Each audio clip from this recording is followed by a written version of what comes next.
Do you consider yourself to be a sales professional or someone who leads a team of sales professionals? If that's you, then I'm going to be talking about something which perhaps you don't know, but you should know, you must know, if you want to make sure that you are having conversations with qualified prospects who you actually have a real opportunity to do deals with. If that sounds important to you, stick around.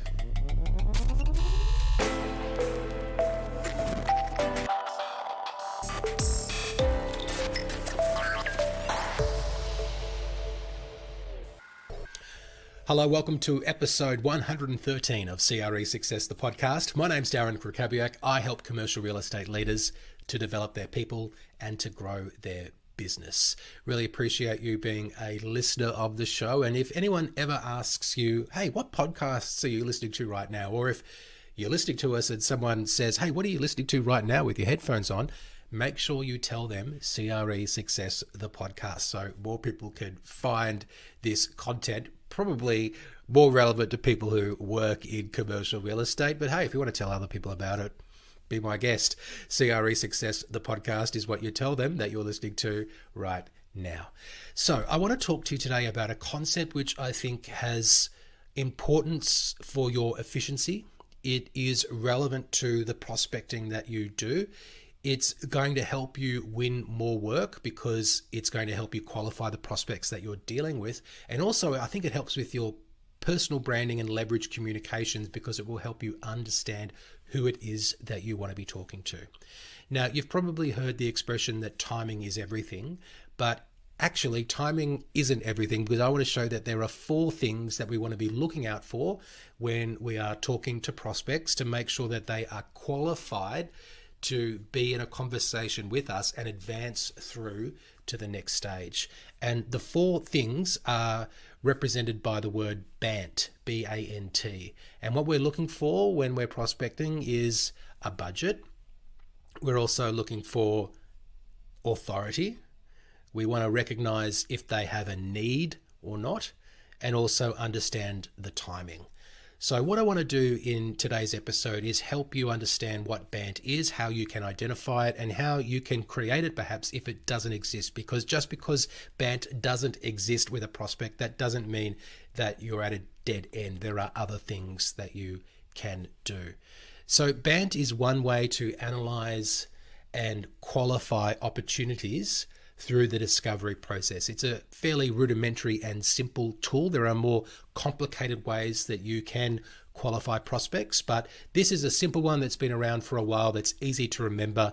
So that's why I'm talking about it to you today. And I do think it's something that all salespeople should know, but I think that there are people in commercial real estate who perhaps are doing this without realizing. And I think by systemizing the BANT process, you can get to an answer of whether you're speaking to the right person or not more quickly. So the 4 elements, as I said, are budget, authority, need, and time. First up is budget. And generally, if you're listing commercial real estate for sale, if you're speaking to the owner, they can probably afford to use your service. But it's not only just about if they can afford it. It's if they have the budget to spend, if they are willing to pay your fee, or if you can convince them to pay your fee.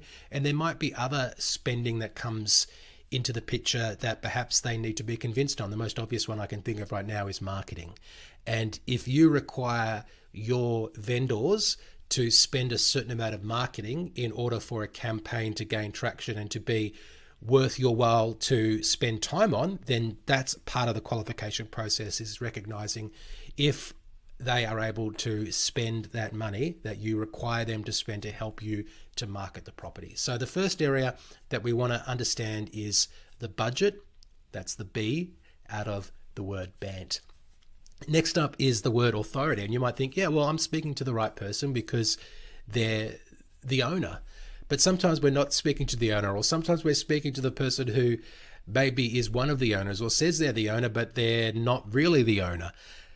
Quick title search can often tell us if we are speaking to the owner or not.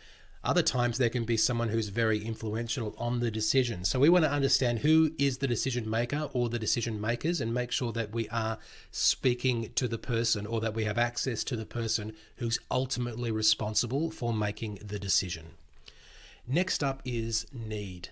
And I think we really want to understand what the needs are of our prospects, and that helps us to provide a solution which is more relevant for them.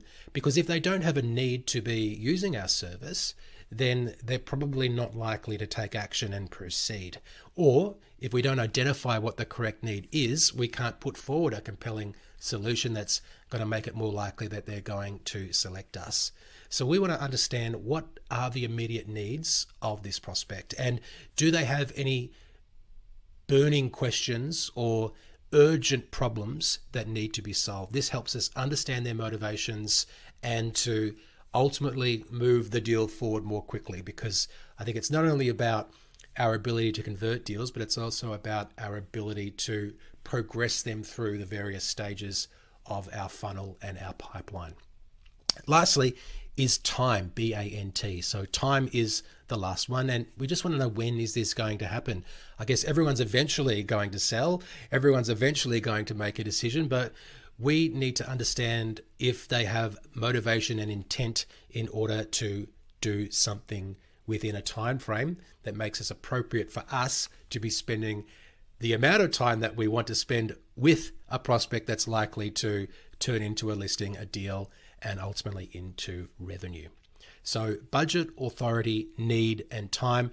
This is not a commercial real estate concept. It's something which can be used, I think, in any sale. And in any sale, we want to make sure that BANT exists in order for us to get the deal done.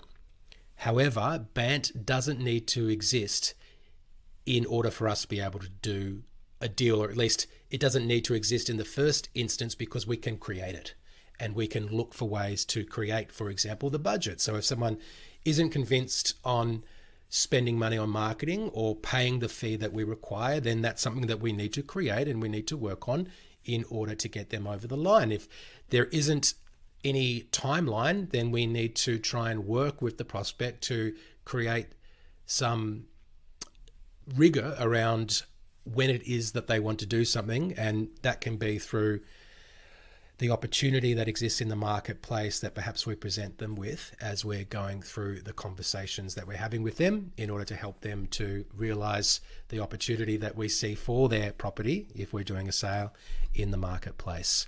Now, authority is an interesting one, because if the person you are speaking to doesn't have BANT, or if they specifically don't have the authority, then you may want to speak to somebody who does, or in fact, you probably will need to in order to progress. But I think we still always want to respect the initial point of contact's role in the process.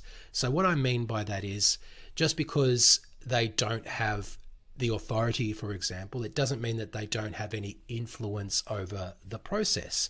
And that person who you're initially speaking to, who perhaps isn't the right person who can provide you with all the elements of BANT, they can still provide you with information which can help you inform your discussions with the person who is able to get you to the B, the A, and the N, and the T within BANT. So we want to be respectful of everyone's role in the process. We want to understand that in a lot of cases, there is more than one person who is influential, even if there is ultimately one person who is the decision maker or who has the authority to move forward.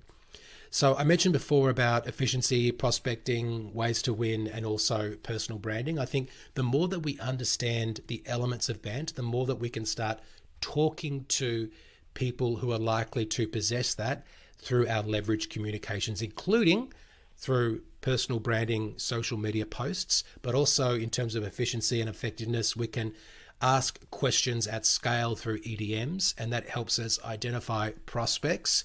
If we are speaking to prospects who are more qualified, that means it's going to help us move opportunities through our pipeline faster. And ultimately, of course, if prospects are more qualified, then we're more likely to have a higher win rate. And these are all the important elements of having more success in commercial real estate if your goal is ultimately to drive more revenue.